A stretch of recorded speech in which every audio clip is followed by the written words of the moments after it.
మొదటి తిమోతికి రాసిన పత్రిక 6వ అధ్యాయము 6 నుండి 8 వరకు అందరము కలిసి చదువుకుందాం. మొదటి తిమోతికి రాసిన పత్రిక 6వ అధ్యాయము 6 నుండి 8 వరకు కలిసి అందరం చదువుకుందాం. సంతుష్టి సహితమైన దైవభక్తి గొప్ప లాభసాధకమై ఉన్నది. మనం ఈ లోకములోనికి ఏమీయూ తేలేదు, దీనిలో నుండి ఏమీయూ తీసుకొని పోలేము. కాగా అన్న వస్త్రములు గలవారమై ఉండి వాటితో తృప్తి పొందియుందము. వాక్యము నిమిత్తము, వాక్యము మనలో పనిచేయ నిమిత్తము ప్రార్థన చేసుకుందాం. స్తోత్రం నాయన, పరిశుద్ధుడా, మహోన్నతుడా, మహిమగల రాజా, నీకు వందనాలు తండ్రి. ఈరోజు నాయన స్త్రీల కుడికకు నీవు ఇచ్చినటువంటి వాక్య భాగమును బట్టి వందనాలు దేవా. ఈ వాక్యము ద్వారా మేము శ్రేష్టమైన మాటలను తెలుసుకొని దేవా అందులో జీవించుటకు నీ సహాయము దయచేయండి, నీ కృప దయచేయండి తండ్రి. వాక్యము నాలో ఇక్కడ చేరిన బిడ్డలలో పని చేయనట్లుగా ఆశీర్వదించండి. నన్ను కూడా సిలువ చాటున మరుగుపరచి ప్రభువా నీ శక్తితో, నీ బలముతో, నీ అభిషేకముతో నింపి నీ నోటి బూరగా వాడుకొనుము తండ్రి.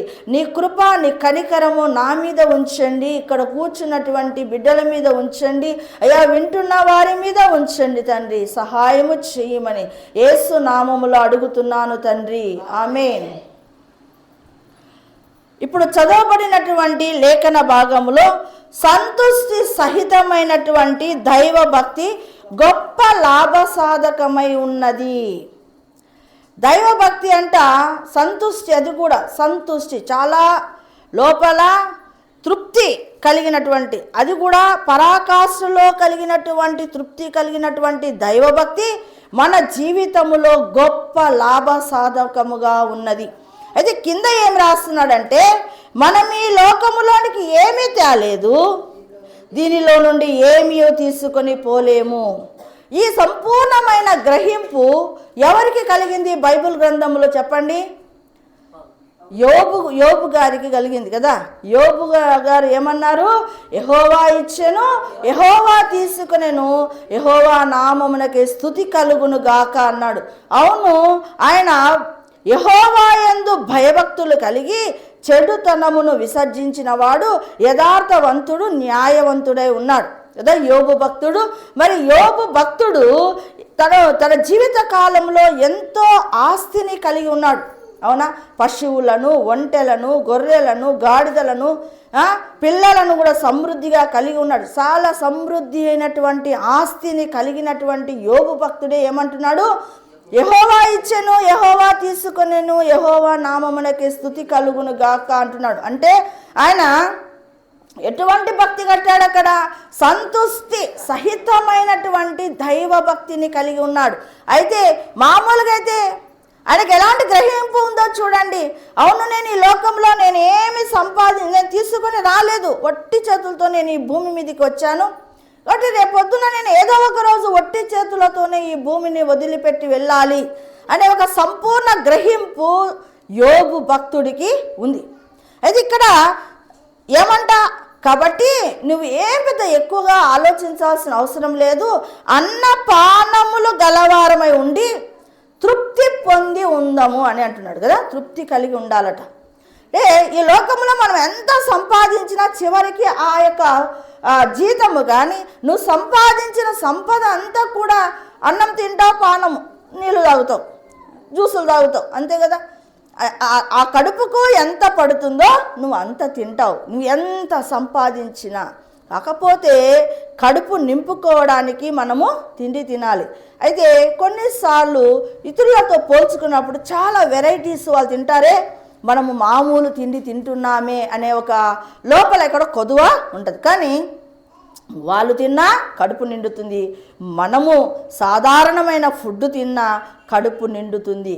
కాబట్టి మనము ఏదైతే కలిగి ఉన్నామో మనకు దేవుడిచ్చిన దానిని బట్టి తృప్తి కలిగి ఉండాలట. ఎలాంటి జీవితాన్ని కలిగి ఉండాలి? తృప్తి కలిగినటువంటి జీవితం. దేవుడు ఖచ్చితంగా నీకు కలిగి ఉన్న దానిని నీకున్నటువంటి అన్నపానములు ఏవైతే ఉన్నాయో వాటిని బట్టి నువ్వు ఎప్పుడైతే తృప్తి కలిగి ఉంటావో నీకు తెలియకుండానే అనేకమైనటువంటి ఆశీర్వాదాలు నీ ఎంట వస్తాయి. కాబట్టి తృప్తి కలిగినటువంటి జీవితమును మనము కలిగి ఉండాలి. చూడండి, ఈ లోకంలో మనం పరిశీలన చేసినట్లయితే అందరూ చాలామంది నోట్లలో వచ్చే మాట ఏంటంటే, నా భార్య వలన నాకు సంతోషము లేదు, తృప్తి లేదు. నా భర్త వలన నాకు సంతోషము లేదు, నాకు తృప్తి లేదు. నా పిల్లల వలన నాకు సంతోషము లేదు, నాకు తృప్తి లేదు. నాకు బిజినెస్ సరిగా జరగటం లేదు, ఆ జరుగుతున్న దాన్ని బట్టి నాకు తృప్తి లేదు, నాకు సంతోషం లేదు.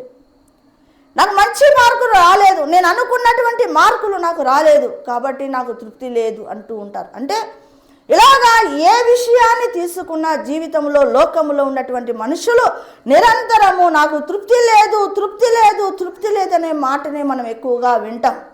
చూడండి, ఒక కాకి చాలా బాధపడుతుందట కూర్చొని. ఏమని బాధపడుతుందంట? నేను చూడు ఎంత నల్లగా ఉన్నానో, నా గొంతు చూస్తే కావు కావు అని అరుస్తాను, నా యొక్క అరుపులు చూసి నాకు చాలామంది నన్ను తోలివేస్తారు, నన్ను అసహ్యించుకుంటారు, నాకు అందము లేదు, నాకు మంచి స్వరము లేదు, నాకు మంచి రంగు లేదు, కాబట్టి నా జీవితాన్ని బట్టి నాకు తృప్తి లేదు అనిందట కాకి. అని అలాగ చెట్టు వైపు చూసింది. అక్కడ ఒక కోకిల ఉందట. ఆ కోకిలను చూసి, అవును, ఆ కోకిలకు ఖచ్చితంగా తృప్తి ఉంటుంది. ఎందుకంటే కోకిల ఎంత చక్కగా పాడుతుంది కదా, మధురంగా పాడుతుంది కదా, కాబట్టి ఆ కోకిలకు తృప్తి ఉంటుందేమో, నేను అడిగి వస్తాను అని కాకి బయలుదేరింది. పోయి కాకి ఏం చేసిందట?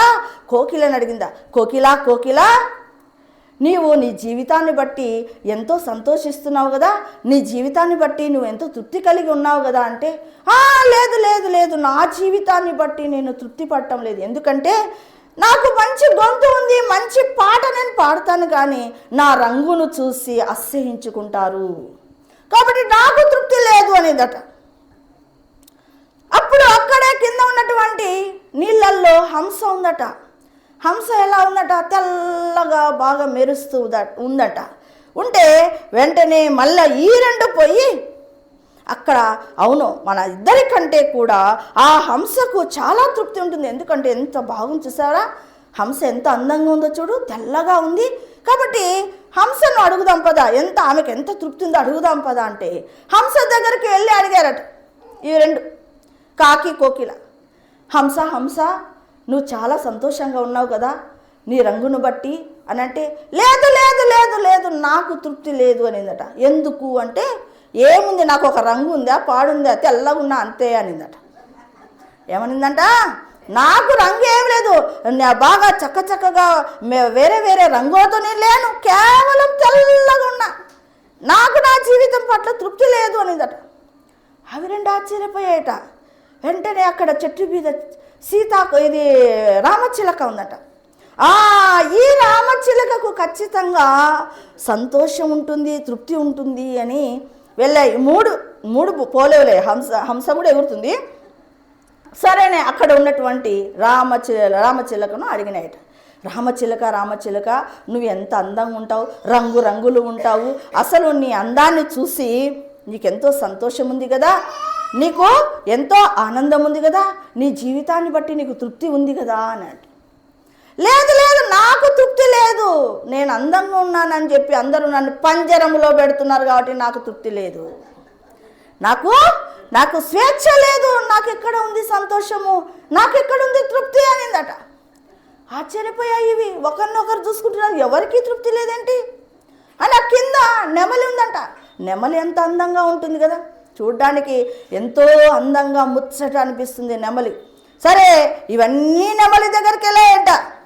నెమలి, నీ జీవితాన్ని బట్టి నీకు సంతోషం ఉంది కదా, తృప్తి ఉంది కదా అంటే, లేదు లేదు లేదు అనేదట. అని ఏమనిందట? నా అందాన్ని బట్టి నేను సంతోషిద్దాము అంటే నన్ను నిరంతరము బందీఖానాలో పెట్టినట్టు జూలో పెడుతున్నారు నన్ను, కాబట్టి నాకు సంతోషము లేదు, తృప్తి లేదు అని. అంతో ఇంతో ఉంటే ఆ సంతోషము ఆ తృప్తి ఉంటే ఆ కాకికే ఉండాలి. నెమలి ఏమనిందంట? ఆ సంతోషము ఆ తృప్తి ఏదైనా ఉందంటే ఆ కాకికే ఉండాలా అని. అంటే లోకంలో మనం పరిశీలన చేసినప్పుడు ఉన్నదానితో తృప్తి పడేటి జంతువులకే పక్షులకే లేవు. అవే ఏమంటున్నాయి, ఒకదాని మీద ఒకటి ఏమనుకుంటే నాకు తృప్తి లేదు, నాకు తృప్తి లేదు, నాకు తృప్తి. అంటే మన జీవితాలలో ఎక్కువగా మన నోటి ద్వారా వస్తున్నది ఏందో తెలుసా, నాకు తృప్తి లేదు. ఎందుకంటే వాళ్ళు చూడు కార్లలో తిరుగుతున్నారు, నేనేంటి, నా జీవితం ఏంటి చాలా చిన్నదిగా ఉంది కాబట్టి నాకు తృప్తి లేదు. వాళ్ళకు చూడండి ఎంత పెద్ద పెద్ద బిల్డింగ్లు ఉన్నాయి, నాది చూడండి పూరి గుడిసె, చిన్న ఇల్లు, దాంట్లో ఏమి సామాన్లు లేవు కాబట్టి నాకు ఎక్కడ తృప్తి లేదు. వాళ్ళలాగా నేను జీవించలేకపోయాను, అంత గొప్ప ఇంటిలో నేను పుట్టలేకపోయాను. ఏదో ఒక రకమైన అసంతృప్తి లోకములో ఏలుతా ఉంది. చూడండి, అలెగ్జాండర్ ది గ్రేట్ ఆయన ఎన్నో యుద్ధాలను చేశారు. ప్రపంచాన్ని జయించినటువంటి చక్రవర్తి ఆయన. ప్రపంచాన్ని జయించినటువంటి అలెగ్జాండరు ఏమంటున్నాడో తెలుసా, నేను ప్రపంచాన్ని జయించాను కానీ నాకు సంతోషం లేదు. ఎందుకంటే ఇంకా జయించడానికి ఇంకా కొన్ని దేశాలు ఉంటే బాగుండు, ఆ దేశాలను కూడా నేను జయించి ఉండేవాణ్ణి అని అంటున్నాడంట అలెగ్జాండర్. లాస్ట్ గోదను ఒక దోమ కాటు వలన చనిపోయాడు. చూడండి, ప్రపంచాన్ని జయించినటువంటి చక్రవర్తి జీవితంలో ఎంత ఆనందం ఉండాలా, ఎంత సంతోషం ఉండాలా. తన జీవితాన్ని బట్టి ప్రపంచాన్ని జయించినటువంటి చక్రవర్తి, ఆయన రాజరికం ఏంటి, ఆయన అసలు ఏలుతున్న ప్రపంచ అధినేతగా ఉన్నాడు కానీ అతని జీవితంలో కూడా తృప్తి లేదు. ఏమంటున్నాడు, ఇంకా కొన్ని దేశాలు ఉండింటే బాగుండు, వాటిని కూడా నేను జయించి ఉండేది. అంటే ఉన్నదానిని బట్టి తృప్తి పడే జీవితాలు లేవు. జూలియట్ ఇంకొక వ్యక్తి, జూలియట్ సీజర్ అనే వ్యక్తి ఆయన కూడా బాగా ఎన్నో అసలు అతని వస్త్రాలంట రక్తంతో తడుపుకున్నాడట. అంటే అంత హత్యలు, అంటే యుద్ధాలలో అంతమందిని చంపి దాదాపుగా 10 లక్షల మందిని చంపి ఆ రక్తాన్ని తన వస్త్రాలను పూసుకున్నాడు. తర్వాత 800 పట్టణాలను పట్టాడు. పట్టిన తర్వాత అతనికి తృప్తి లేదు, ఏదో ఇంకా జయించాలనుకుంటా ఉన్నాడట.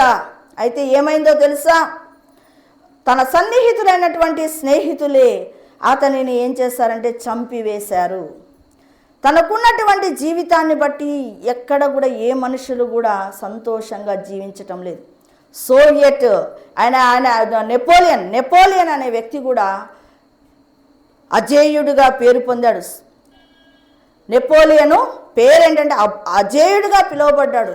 అయితే వాటర్ల యుద్ధములో ఏమైందంటే అతనిని ఓడించి అతడు శత్రు రాజు ఏం చేశాడంటే ఈ యొక్క నెపోలియన్ను తీసుకుపోయి ఒక చిన్న దీవిలో పెట్టారట. అక్కడ ఏ విధమైన మనుషులు లేరంట, ఒంటరి వాడిని చేసి ఆ రాజును ఆ దీవిలో పెట్టారట. ఆ దీవిలో పెట్టింటే అక్కడ ఎవరు తోడు లేక ఒక భయముతో ఒక నిరాశతో జీవించి చనిపోయాడట. చూడండి, ఇప్పుడు అలెగ్జాండర్ ది గ్రేట్ను మనం చూస్తూ ఉన్నాం, సీజర్ను చూస్తూ ఉన్నాం, సోవియట్ను చూస్తూ ఉన్నాం, ఈ యొక్క నెపోలియన్ను చూస్తూ ఉన్నాం.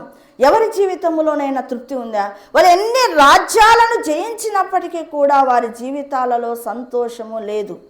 అందుకే ఇక్కడ దేవుడు ఏమంటున్నాడంటే అన్నపానముల విషయంలో ఏమో కలవారమై ఉండి వాటితో నీవు తృప్తి పడమని సెలవిస్తున్నాడు. అన్నపానములు కలిగి ఉండి ఏదో తినమ్మా, ఉన్న దాంట్లో తృప్తిగా ఉండమని దేవుడు సెలవిస్తాడు. ఎందుకంటే ఇప్పుడు రకరకాల పక్షులను మనం చూసినాము, రకరకాలైనటువంటి మనుషులను మనం చూస్తున్నాము. ఎవరు ఎంత స్టేజ్లో ఉన్నా కూడా మనిషికి తృప్తి ఎక్కడ కూడా కనపడటము లేదు అండి. అయితే రక్షణ పొందినామని మనం చెప్తున్నాం కదా, మేము కూడా రక్షణ పొందినాం, యేసయ్య సొంత బిడ్డలుగా మేము ఉన్నాం. అయితే యేసయ్య సొంత బిడ్డలుగా ఉన్న వాళ్ళు కూడా ఎక్కడ కూడా తృప్తి కలిగిన జీవితాలు లేవు. రక్షణ పొందినామని చెప్పి చాలా దుఃఖంలో వేదనలో ఉన్నవారు ఉన్నారు. అయ్యో, ఆ ఎలీషా ప్రవక్త దగ్గర శిష్యుడు ఉన్నాడు గేహాజీ. ఎలీషా ప్రవక్తను చూసి ఈయనకేం పిచ్చి పట్టింది, ఈయన ఒక బహుమానం తీసుకోడు, ఒక కానుక తీసుకోడు, ఈయన జీవితం ఏమో కానీ నాకు కూడా ఏమి దక్కకుండా చేస్తున్నాడు, నాకు అందేటివి కూడా దక్కకుండా పోతున్నాయని చెప్పి లోపల తృప్తి లేక ఏం చేశాడు? నయమాను దగ్గర డబ్బు తీసుకోవాలని ఆశించాడు. అవును, రక్షింపబడినటువంటి బిడ్డ కూడా తృప్తి లేని జీవితాలతోనే ఉంటూ ఉన్నారు. ఇశ్రాయేలీలు కూడా అంతే కదా. ఇశ్రాయేలీలను ఎర్ర సముద్రము దాటించి వారి జీవితములో మన్నాను ఇచ్చి పగలు మేఘస్తంభముగా రాత్రి అగ్నిస్తంభముగా ఉండి ఎన్నో మేలులు చేసినప్పటికీ కూడా ఇశ్రాయేలీలలో కూడా తృప్తుందా? ఆకాశం నుండి మన్నా ఇస్తుంటే మాకు మాంసం లేదు అంటున్నాడు, మాంసం లేవు, కీరకాయలు లేవు, దోసకాయలు లేవు అంటున్నారు. అంటే లోకంలో ఉన్న వాళ్ళకి తృప్తి లేదు అనే దానికి మనం ఒకవేళ నమ్మొచ్చు. వారికి దేవుడు తెలియదు కాబట్టి ఇంకా ఆశ అని ఉంటుంది. కానీ రక్షింపబడినటువంటి బిడ్డలలో కూడా చాలా మందిలో ఏం లేదు, తృప్తి లేని జీవితాలే ఉన్నాయి. అయితే తృప్తి కలిగినటువంటి ఇప్పుడు తృప్తి లేక ఏం చేస్తున్నారంటే సనుగుతూ ఉన్నారు. మొదటి కొరింథీయులకు రాసిన పత్రిక 10వ అధ్యాయము 10వ వచనములో ఒక మాట వ్రాయబడి ఉంది. మీరు సనగకుడి, వారిలో కొందరు సనిగి సంహారకుని చేత నశించిరి. మీరు సనగకుడి, సనిగి ఏం చేశారంట? సంహారకుని చేతిలో నశించిరి. ఎవరు సనిగారండి అక్కడ? ఇశ్రాయేలీలు. తమ యాత్రా జీవితం అంటే నీలాగా నాలాగా యాత్రా జీవితంలో ఉన్నాం. మన జీవితంలో ఏముందంట? సనుగు. ఎప్పుడు వస్తుందండి సనుగు? మనకిష్టమైనటివి మన జీవితంలో రానప్పుడు మనకేమొస్తుంది? సనుగు వస్తుంది. మన ఇష్టమైనటివి మన జీవితంలో జరగనప్పుడు ఏమొస్తుంది? సనుగు వస్తుంది. ఆ సనుగు ఏం చేస్తుందంటే దేవుడి దగ్గర నిరంతరము సనుగుతూ ఉంటే ఆయన ఎవరికి అప్పగిస్తాడంట? సంహారకునికి అప్పగిస్తాడు. కాబట్టి దేవుని నమ్ముకున్నటువంటి బిడ్డలు కూడా చాలా మట్టుకు అసంతృప్తి జీవితాలతో జీవిస్తున్నారు. దేవా, ఈరోజు నాకు ఇచ్చినటువంటి నీ కృపను బట్టి వందనాలు అనటంలే, నీవు ఇచ్చినటువంటి ఆహారాన్ని బట్టి వందనాలు ప్రభు అనటంలే. కానీ రక్షణ పొందిన తర్వాత కూడా ఇశ్రాయేలీలు లాగా, గెహాజీ లాగా ఇలాగా చాలామంది దేవా కూడా ఏం చేశాడు? లోకమును స్నేహించాడు. ఏమి అంత భక్తి కట్టాడు. పౌలుతో తిరిగినటువంటి అతను ఏం చేస్తున్నాడు? ఎక్కడో ఆశ, తృప్తి లేని జీవితం. వాటిని బట్టి ఏం చేస్తున్నాడు? రక్షింపబడిన కూడా తృప్తి లేకుండా జీవించే వాళ్ళు ఉన్నారు. అయితే పౌలు భక్తుని మనం చూద్దాం రండి. ఫిలిప్పీలకు రాసిన పత్రిక 4వ అధ్యాయము 11వ వచనాన్ని మనం పరిశీలనగా చదువుకుందాం. నాకు కొదువ కలిగినందున నేను ఇలాగూ చెప్పుటలేదు, నేను ఏ స్థితిలో ఉన్నాను ఆ స్థితిలో సంతృప్తి కలిగి నేర్చుకొని ఉన్నాను. ఏం నేర్చుకొని ఉన్నాడంట? సంతృప్తి కలిగి నేర్చుకొని ఉన్నాను. దీన స్థితిలో నేను ఎరుగుదును, సంపన్న స్థితిలో నేను ఎరుగుదును. ప్రతి విషయములోను అన్ని కార్యములలోనూ కడుపు నిండి ఉండుటను, ఆకలి గొడి ఉండుటను, సమృద్ధి కలిగి ఉండుటను, లేమిలో ఉండుటను నేర్చుకొని ఉన్నాను. భక్తి జీవితంలో మనం ఒకటి నేర్చుకోవాలట. నేను నేర్చుకోవాల్సింది ఒకటి ఉందంట. సంపన్న స్థితిలో ఉండడము నేర్చుకోవాలా. దీనస్థితి వచ్చినప్పుడు దానికి కూడా అడ్జస్ట్ అయ్యే నేచర్ను నేర్చుకోవాలా. ఇక ఏంటంటే ఆకలి ఉన్నప్పుడు మనము దాంట్లో నిలబడే శక్తిని కలిగి ఉండాలి. సమృద్ధిగా ఆహారం ఉన్న చోట కూడా మనం సంతృప్తి కలిగి ఉండాలట. లేమి ఉన్నప్పుడు, కలిమి ఉన్నప్పుడు, ఏమి ఉన్నప్పుడైనా లేకపోయినప్పుడైనా ఆ దానిలో నేర్చుకొనుచున్నాను అన్నాడు. ఏం చేయాలా? నేర్చుకోవాలి. ఏంది? ఉన్న స్థితిని బట్టి మనం అడ్జస్ట్ కావడము నేర్చుకోవాలి. ఉన్న స్థితిని బట్టి అడ్జస్ట్ కాకుండా లేని వాటి కొరకు అందనాలకి అప్పుల పాలేదానికంటే ఏం చేయాలి? ఉన్న దానిని బట్టి అడ్జస్ట్ కావడము నేర్చుకోవాలి. ఇక్కడ చూడండి, నాకు కొదవ కలిగి ఉన్నందుకు నేను ఇలాగూ చెప్పటం లేదు. నాకు ఇప్పుడు ఏం చాలా కొదవగా ఉంది అని నేనేం చెప్పటం లేదు. నేను ఎలా ఉన్నా సరే సంతృప్తిగా ఉండడం నేను నేర్చుకున్నాను. నాకు ఉన్నా, సంపన్న స్థితిలో ఉన్నా లేకపోయినా, ఆహారం ఉన్నా లేకపోయినా, ఏమి ఉన్నా ఏమి లేకపోయినా, ఆకలి ఉన్న సమృద్ధి అయిన ఫుడ్. అవును, సేవకులకు కొన్నిసార్లు ఘనతలు వస్తాయి, కొన్నిసార్లు ఘనహీనమైన స్థితిగతులు ఎదురవుతాయి. ఒకసారి ఏమో ఘనత వచ్చిందిలే అంటే ఇంకొకసారి ఘనహీనమైనటువంటి స్థితిగతులు ఎదురవుతుంటాయి. అన్నిటినీ తాలుకునే శక్తి పౌలు భక్తుడు ఏం చేశాడంటే నేర్చుకొనుచున్నాను. ఇది చాలా ఇంపార్టెంట్. ఏం చేయాలి? నువ్వు నేర్చుకొనుచున్నాను అనేది మనము మన జీవితంలో నేర్చుకోవాలి. సరే, ఉన్నదేదో దీనికి అడ్జస్ట్ అవుదాం, ఈసారికి దేవుడు ఏదో ఒక దినం నన్ను సమృద్ధిలోకి తీసుకొని వెళ్తాడు అని ఒక సంతృప్తి కలిగినటువంటి జీవితంలోనికి అలవర్చుకోవడం మనము నేర్చుకోవాలి. చూడండి, దావీదు మహారాజు ఏమంటున్నాడు? యెహోవా నా కాపరి, నాకు లేమి కలుగదు. పౌలు భక్తుడు, పౌలు దేవుని బిడ్డ, ఒక ఉన్నతమైన ఆత్మీయమైన మెట్టులో ఉన్నాడు పౌలు భక్తుడు. అందుకే పౌలు భక్తుడు ఏమంటున్నాడు? నాకు ఏమున్నా లేకపోయినా, లేమి ఉన్నా కలిమి ఉన్నా, ఆకలి దప్పులు ఉన్నా, సమృద్ధి ఉన్నా, ఏమన్నా ఉండని నేనైతే సంతృప్తిగా ఉండడము నేర్చుకుంటున్నాను. ఆయన నేర్చుకుంటున్నాడట. చాలాసార్లు కష్టమే అవి. చాలా పరిస్థితులు ఎదురైనప్పుడు వాటికి నేర్చుకోవడం మనం అలవాటు చేసుకోవాలట. దావీదు కూడా తనకున్నటువంటి స్థితిని బట్టి యెహోవా నా కాపరి, నాకు లేమి కలగదు. 103వ కీర్తనలో ఏముంది? నా ప్రాణమా యెహోవాను సన్నుతించుము, నా అంతరంగమునున్న సమస్తమా ఆయన. అంతకంటే ముందుగా ఒక మాట ఉంది, నా ప్రాణమా యెహోవాను సన్నుతించుము. చదవండి దాన్ని. నా ప్రాణమా యెహోవాను సన్నుతించుము, నా అంతరంగమునందున్న సమస్తమా ఆయన పరిశుద్ధ నామమును సన్నుతించుము. నా ప్రాణమా యెహోవాను సన్నుతించుము, ఆయన చేసిన ఉపకారములలో దేనిని మరువకుము. దావీదు భక్తుడు నాకేం కొదవలేదు. అసలు చెప్పాలంటే దావీదుకు అసలు నిరంతరం ఒక పోరాట జీవితం కాదా? పోరాట జీవితము కాదా? అయినా దావీదు భక్తుడు ఏమంటున్నాడు? నా ప్రాణమా యెహోవాను సన్నుతించుము అంటున్నాడు. నా యెహోవా నా కాపరి, నాకు లేమి కలగదు అని అంటున్నాడు. ఎలా అనగలుగుతున్నాడు? పౌలు భక్తుడైనా, దావీదు భక్తుడైనా, యోబు భక్తుడైనా ఎలాగ అనగలుగుతున్నారు? కీర్తనల గ్రంథంలో ఎంత అసలు దేవుణ్ణి ఆరాధికుడిగా, దేవుని స్తుతించాడు. ఎంతగానో నేను అగాధంలో ఉంటే నన్ను లేవనెత్తాడు, నా గిన్నె నిండి పొల్లుచున్నది, చిరకాలము యెహోవా మందిరంలో నేను నివాసము చేసేదను. ఎన్ని శ్రేష్టమైన మాటలను అక్కడ మాట్లాడడము జరిగింది.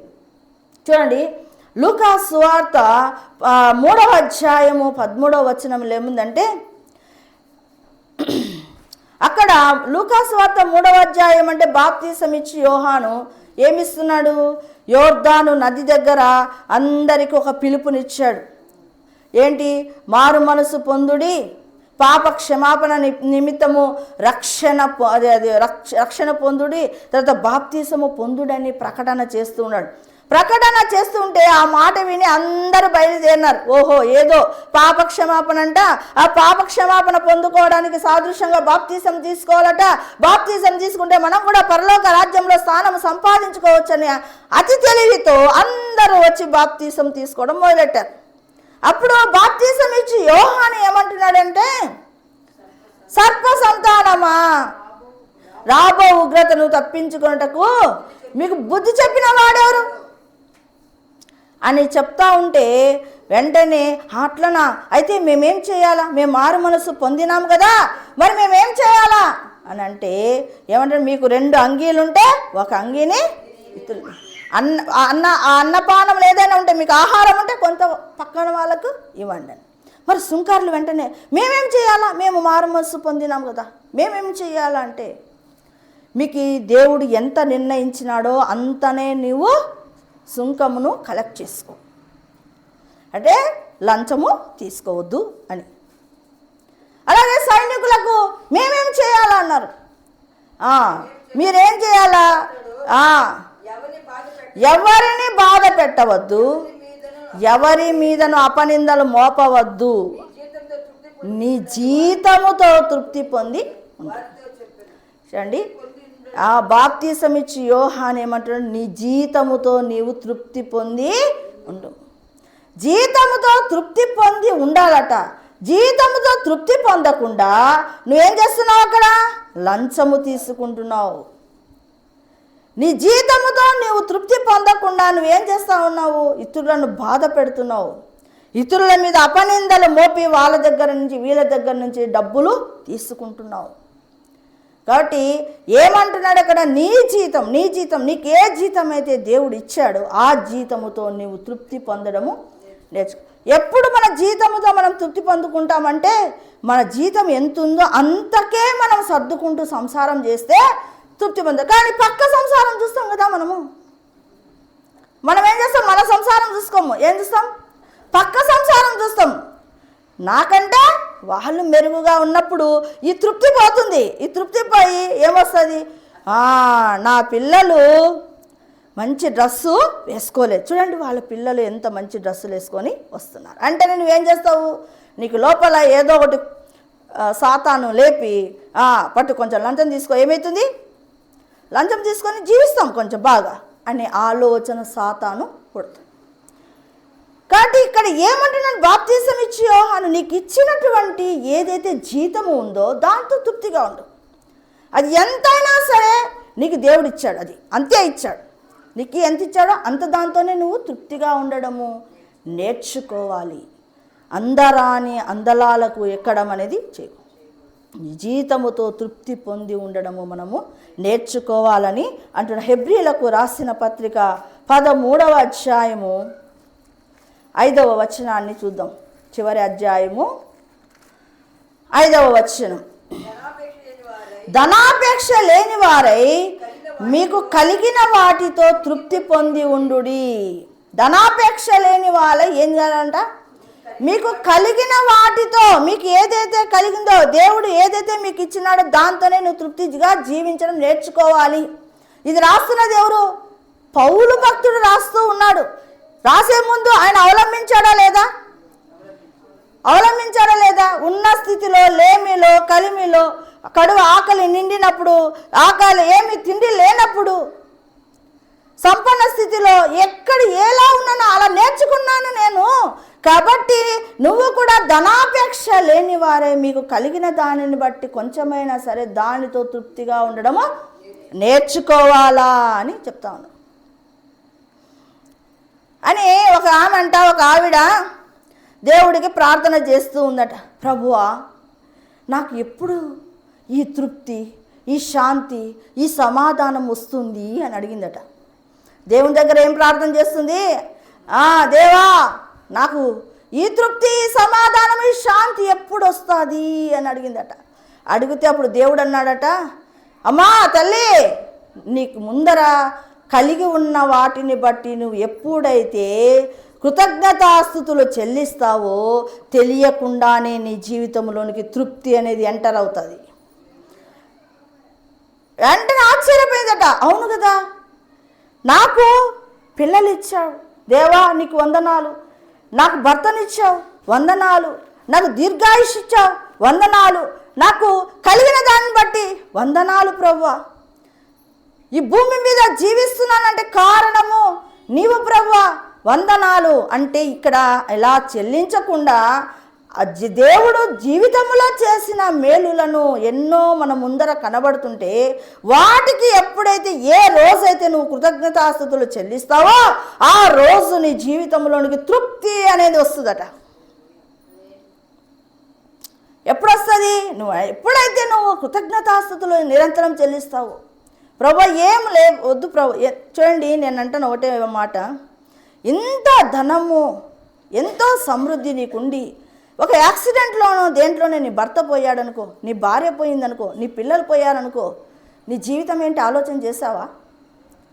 నీ భర్త, నీ పిల్లలు నీ కుటుంబము ఒక సంతోషమైన వలయములో ఉన్నామంటే కారణము దేవుడు కాదా? అన్నిటికంటే శ్రేష్టమైనది నా కుటుంబంలో నీవు ఇచ్చావు ప్రభువా, ఎంతోమందికి లేనటువంటి ఆ గొప్ప కృపను నాకు ఇచ్చావు అని నువ్వు కృతజ్ఞతాస్తుతులు చెల్లించినప్పుడు నీ ఇంటిలో ఏమొస్తుంది? తృప్తి అనేది వస్తుంది, శాంతి అనేది వస్తుంది, సమాధానం అనేది వస్తుంది. నిజమే, నేనెప్పుడు నా జీవితంలో నేను ప్రార్థన చేస్తూ ఉంటాను, స్తుతులు చెల్లిస్తుంటాను. ప్రభువా 2002లోనే నా భర్త పోవాల్సింది. ఒకవేళ పోయింటే నేను ఎన్ని పరిస్థితులను ఎదుర్కోవాల్సి వచ్చేది, నేను ఎన్ని సమస్యలను ఎదుర్కోవాల్సి వచ్చేది. మరి నా భర్తను, నా కుమారుణ్ణి, నా కుమార్తెను, నా కుటుంబమును ఇంతవరకు కాచి కాపాడినవంటది కేవలము దేవుని కృప.